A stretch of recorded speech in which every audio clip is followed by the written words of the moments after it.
A kao što smo i najavili, naš idući gost je Vladimir Potočki. Tema, zlato, proširit ćemo malo i više od zlata. Na samom početku, Vladimir, ja pretpostavljam, niste mogli ne zapaziti ono što se dogodilo jučer.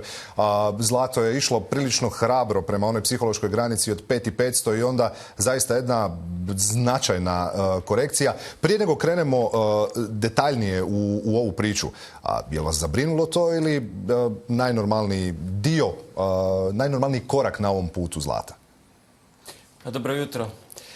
Da, dobro ste rekli, pred zlato je stavljeno puno izazova. Nakon dvogodišnjeg uzastopnog rasta sasvim je normalno na tržištima da se događaju korekcije.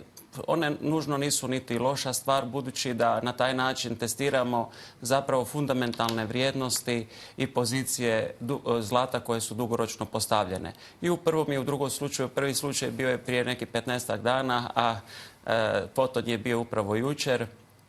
Pokazalo se da je zlato pozicionirano na način da može odolijevati takvim korekcijama koje su ishitrene, odnosno počinjene od strane stop loss ili short pozicija špekulativnih trgovaca. I ono što također imamo jeste da Jeffrey Gundlach tvrdi da dolar više nije sigurno utočište i da investitori radije biraju opipljivu imovinu. S obzirom na to da američki deficit buja, politika postaje sve više nepredvidiva, jer mi zapravo gledamo istorijski proces u kom zlato i srebro trajno oduzimaju primat dolaru kao jedinoj pravoj rezervnoj valuti.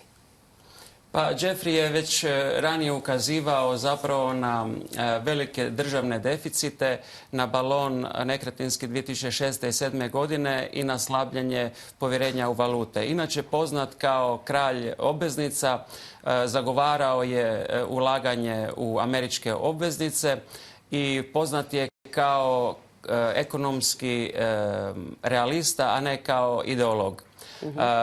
On i dalje smatra da će dolar biti primarna valuta, ali ne jedina valuta, odnosno bezalternativna valuta.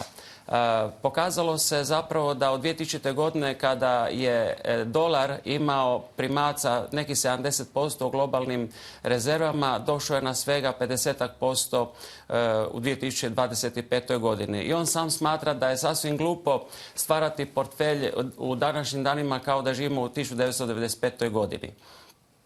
Ako se vratimo 100-tinjak godina unazad, znači 1880. godine, u deviznim rezervama zlato je imalo oko 90%, da bi 2007. godine palo na svega 9%. Danas smo na razini svih centralnih banaka oko 30%, što znači da zlato definitivno nije više relikt prošlosti, nego je jamac stabilnosti imovine u budućnosti. Drugim riječima, zlato je postao ne samo monetarni instrument, nego dio i monetarne strategije.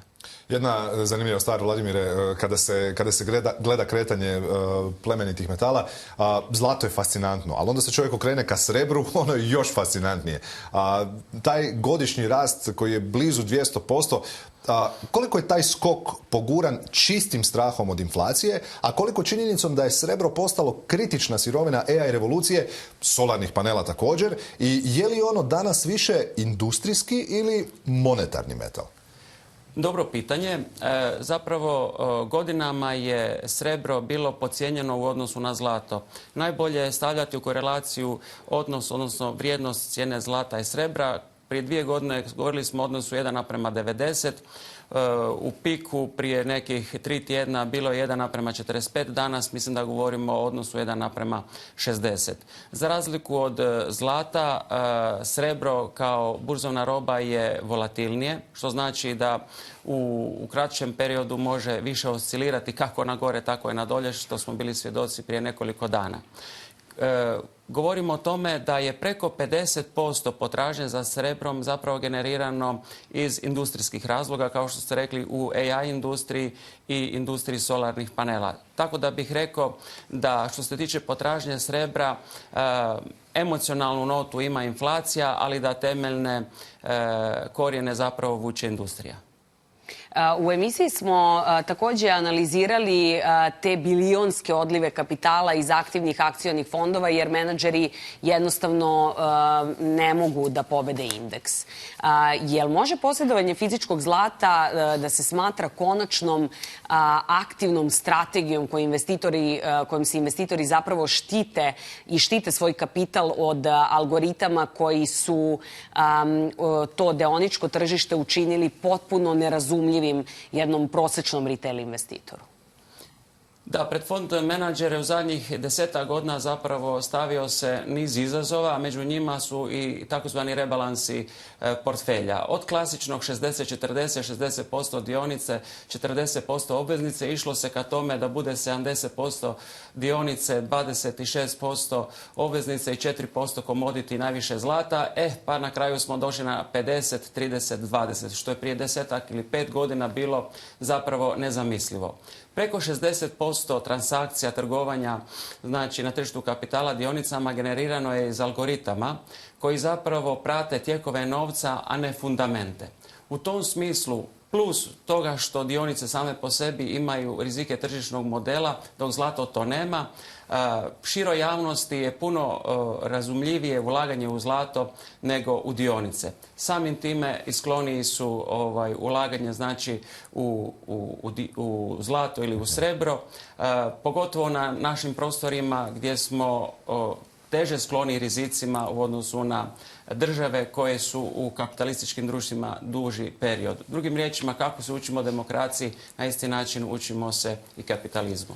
Vladimir, imali smo priliku više puta razgovarati. Često biste isticali kako je zlato u portfelju nužnost, ne samo luksuz ili opcija, ipak pri ovim povijesnim vrhuncima. Ostaje li to vaše zlatno pravilo o postotku portfelja koje sad ste spomenuli i koji bi trebao biti u plemenitim metalima isto? Ili bi možda investitori ove godine trebali biti agresivniji u kupnji fizičke imovine? Pa ovako, nedavno sam u jednoj emisiji, da bude široj javnosti lakše razumljivo, uspoređivao financijski ili investicijski portfelj sa nogometnom momčadi.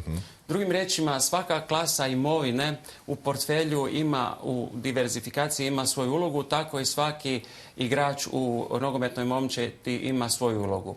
Rekao bih, kad bi to uspoređivali kako je Gvardiol u nogometnoj momčadi ekipi, tako je i zlato ima obrambenu ulogu u našem portfelju. Ono što je važno znati, zlato se ne kupuje da bi očekivali veći prinos ili skok nagli cijene, nego da bi stabilizirao svoj portfelj i treba se gledati dugoročno.